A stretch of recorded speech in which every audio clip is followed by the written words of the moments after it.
வணக்கம் மக்களே, இன்றைக்கி நம்ம என்ன பார்க்க போகிறோம்னா எண்ணெய் கத்திரிக்காய் குழம்பு எப்படி செய்யலான்னு பார்க்கலாமா.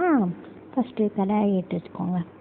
அப்புறம் கத்திரிக்காயெலாம் எடுத்து க்ளீன் பண்ணிவிட்டு பின்பக்கமாக நல்லா ப்ளஸ் ஷேப்பில் வெட்டி வச்சுக்கோங்க. திரும்ப கடாயை சூடானதும் அதில் எண்ணெய் ஊற்றுங்க. எண்ணெய் சூடானதும் இந்த கத்திரிக்காயெல்லாம் எல்லாம் போடுங்க. சப்போஸ் நீங்கள் கத்திரிக்காய் ஃப்ரெஷ்ஷாக கழுவிருக்கீங்க, இல்லைனா கத்திரிக்காய் தண்ணியில் போட்டு வச்சுருக்கீங்கன்னா திரிக்கும். ஸோ மூடி வச்சுக்கோங்க. இது ஒரு 4 நிமிஷத்துக்கு அந்த கத்திரிக்காயெலாம் அதில் ப்ரௌன் ஆகி வரும். அப்போ தான் டேஸ்ட்டாக இருக்கும். எண்ணெயில் வறுபட்டால் தான் நல்ல டேஸ்ட் கொடுக்கும். கொஞ்சம் நல்லா ப்ரௌன் ஆகட்டும், அது வரைக்கும் மூடி வச்சுக்கோங்க. இப்போ இன்னொரு கடாய் எடுத்துக்கோங்க. அதில் எண்ணெய் ஊற்றுங்க. பெரிய வெங்காயத்தை கட் பண்ணி வச்சு அதை உள்ளே போடுங்க. இஞ்சி கட் பண்ணி வச்சுக்கோங்க, அதை போடுங்க. அடுத்தது வெள்ளைப்பூடு போட்டிங்களா? இப்போ நல்லா கிண்டுங்க. லைட்டாக உப்பு போட்டுக்கோங்க, அப்போ நல்லா வதங்கும். அதுக்கப்புறம் மஞ்சள் தூள் கொஞ்சம் 1 டீஸ்பூன் போடுங்க. மிளகாத்தூள் காரத்துக்கு ஏற்ப நான் 1 டீஸ்பூன் போட்டுக்கோங்களா. அடுத்தது தக்காளி கட் பண்ணி வச்சுக்கோங்க, அதை தூளை போட்டுருங்க. இப்போ என்ன ஆச்சுன்னா அதெல்லாம் வதங்கட்டும்.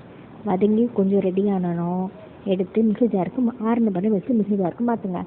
அதில் கொஞ்சம் தேங்காய் போடுங்க. நான் கட் பண்ணி போட்டுருக்கேன், நீங்கள் துருவி போடுங்க. அப்புறம் கொஞ்சம் பெருஞ்சீரகம், கொஞ்சம் ஜீரகம் போட்டுட்டு மிக்ஸியில் போட்டு ட்ரைங் அரைச்சிட்டு ரெடியாக எடுத்து வச்சுக்கோங்க. இப்போ இன்னொரு கடாய் எடுத்துக்கோங்க. அதில் எண்ணெய் ஊற்றுங்க. கடுகு போடுங்க, வெந்தயம் போடுங்க, கருவேப்பிலை போடுங்க, மிளகாய் வத்தல் நான் 2 வச்சுருக்கேன், நீங்கள் எத்தனை நாளும் போட்டுக்கோங்க. அது காரமாக இருந்தால் கிறிஸ்பியாக நல்லாயிருக்கும். போட்டுட்டு நம்ம அரைச்சி வச்ச மசாலா இதில் ஊற்றுங்க. ஊற்றிட்டிங்களா? கொஞ்சம் கலக்குங்க. கொஞ்சம் கொதி வரட்டும். அதுக்கப்புறம் நம்ம புளிக்கரைசல் கரைச்சி வச்சுருக்கோம் இந்த கேப்பில், அதையும் இங்கே இதில் ஊற்றுறோம். இப்போ குழம்பு நல்லா கொதிக்கும் போது கொஞ்சம் உப்பு பார்த்துட்டு உப்பு போட்டுக்கோங்க. இப்போ என்ன போட்டுறீங்க, லாஸ்ட்டாக நம்ம வதக்கி வச்ச எண்ணெயில் வதக்கி வச்ச கத்திரிக்காய் எடுத்து உள்ளே போடுங்க.